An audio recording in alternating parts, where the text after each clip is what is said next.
Summary of Navalny, Putin's Nemesis, Russia's Future, by Jan Matti Dollbaum, Morvan, Lallouet, and Ben Noble, written and narrated by Janky Mind.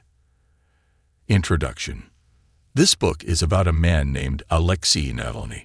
He is a famous politician in Russia who wants to change the country for the better.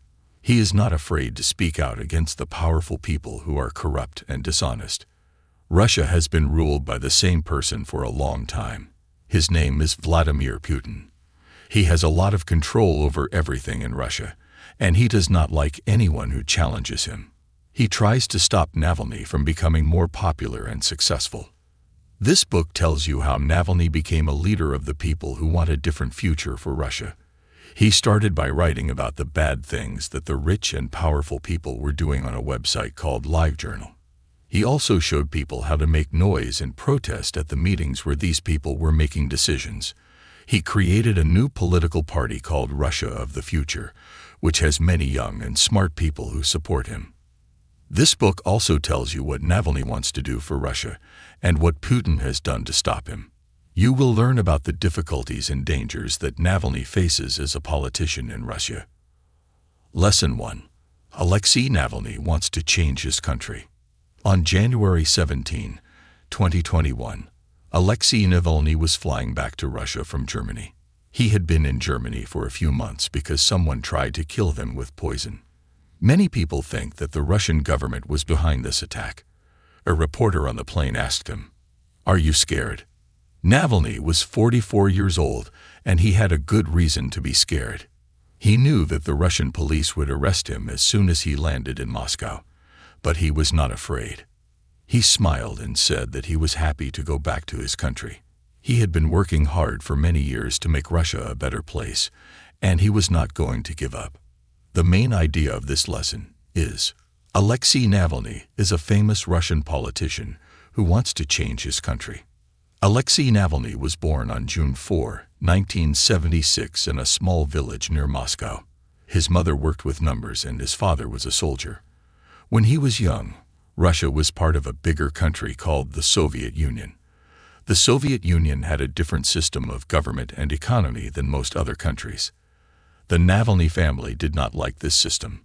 Navalny was 17 years old when the Soviet Union broke up in 1991. He was happy about this. He hoped that Russia would become a country where people could choose their leaders and buy and sell things freely. He went to a university in Moscow and studied law and economics. After he finished his studies, he made a lot of money by working in banks, stocks, and real estate. By the year 2000, Navalny was rich and had many friends. He also started to get involved in politics. He wanted to show people what he believed in and what he wanted to do for Russia. He was a smart and honest man who cared about his family. He had some ideas that were popular with some people and unpopular with others. For example, he supported the right of people to marry whoever they wanted, regardless of their gender, but he also wanted to limit the number of foreigners who could come to Russia. For the last 20 years, Navalny has been trying to change the way things work in Russia. He has been fighting against corruption, which means the misuse of power and money by the people in charge. He has also created his own political party, called Russia of the Future, to challenge the party of Vladimir Putin, the president of Russia. Putin's party has been ruling Russia for a long time and has a lot of power and influence. Navalny is one of the few people who dare to oppose Putin and his party. Navalny is a complex and interesting person, and it is not easy to summarize his life and his goals in a few words. Lesson 2. Navalny fought against corruption with his money. Navalny is a brave man. In 2008, he went to a big meeting of a rich oil company called Surgetneftegas. He asked the boss many hard questions. He wanted to know who really owned the company, why they paid so little to the shareholders, and why they hid their financial information. The people at the meeting were not happy with Navalny, but Navalny did not care. He wrote about the meeting on his blog, where many people followed him. The main idea is, Navalny fought against corruption with his money. Russia used to be part of the USSR, a big country that broke up in 1991. After that, Russia became a market economy where people could buy and sell things freely. But some people got very rich by taking the public property of the USSR. They also paid the government to do what they wanted. These people are called oligarchs. Putin, the leader of Russia, works with them to make more money.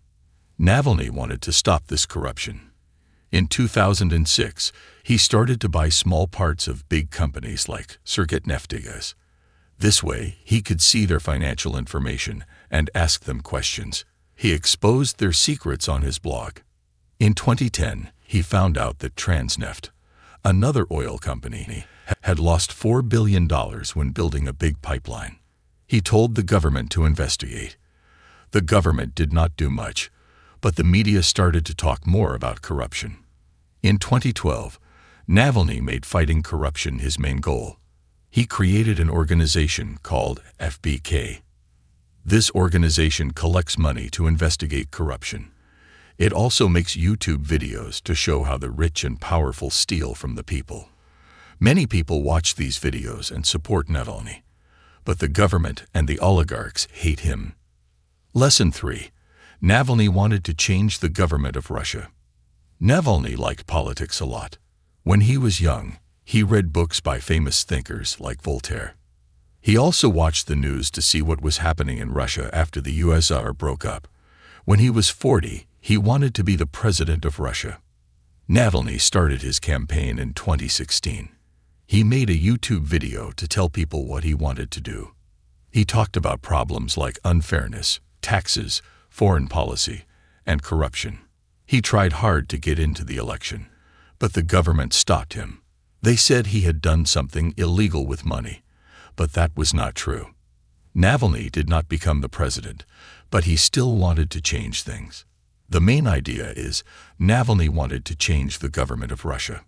Navalny had different political views at different times. When he was in college, he liked the new market economy in Russia. Then he became a businessman and joined a small party that wanted more democracy. Navalny became a leader in that party, but the party did not have much power. In the 2000s, Navalny became more nationalist. He left his party and made a new one called NAROD. NAROD wanted more freedom for businesses, but also more control over immigrants and Russian culture. This group did not last long, but Navalny still had some nationalist ideas. Navalny became famous for fighting corruption. He wrote on his blog and other places about how the government and the rich people were stealing from the people. He did not like the United Russia Party, which was Putin's party. He called them a party of crooks and thieves. In 2011, he told people to vote for anyone who could make United Russia weaker, but United Russia still won. So Navalny led protests in Moscow. He also ran for mayor of Moscow, but he lost. Navalny did not give up. He wanted to run for president again in 2018. He knew it would be hard to beat Putin, but he hoped to make United Russia weaker. But the government said he could not run because of the money charges, which were not fair. Navalny had to keep fighting as a protester. Lesson 4. Navalny made many people join his fight for change. Russia says it is a democracy. That means people can vote for different leaders and parties. But in reality, the same party always wins. This party is Putin's party, and it is not fair. Some people want to change this. They cannot do it by voting, so they do it by protesting. Protesting means going out on the streets and saying what you want. Protesting is hard, but it can make people listen. Navalny wanted to be a leader, but the government did not let him, so he decided to protest more. He was good at protesting and made many people join him. The main idea is Navalny made many people join his fight for change. Navalny liked to protest. In 2011, he went to a protest against the election. The election was not fair, and Putin's party won too much. The police took him and 300 other protesters to jail. When he got out, he went to another protest. He said the government was not democratic. Later, Navalny wanted to be the president. He knew the government would try to stop him. He worked with his friend Volkov to make a plan. They used social media and big rallies to get people excited. They made people go out and protest in many cities. Navalny also reached out to different people in different places. He opened offices and talked to local groups. When the government did not let them protest, they found other ways. They met in private places. Navalny's supporters were not only young and rich people. They also included workers, old people, and poor people. When the police took Navalny to jail in 2021, his supporters were ready. They went out to protest again. Lesson 5. Putin and his party do not want Navalny or anyone else to challenge them. Russia is very cold in winter. The days are short and the nights are long. But in 2021, many people went out to protest in the cold. They were angry because the police took Navalny to jail. Navalny had been poisoned before. He went to Germany to get better. Then he came back to Russia, but the police said he broke the rules of his parole.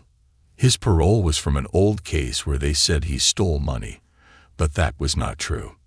Did Putin care about the protests? We don't know. His spokesperson said Navalny was not a problem. But the government still tried to stop Navalny and his supporters. The main idea is Putin and his party do not want Navalny or anyone else to challenge them. Putin and his party have been in power for a long time. They control the government, the media, and the people's opinions.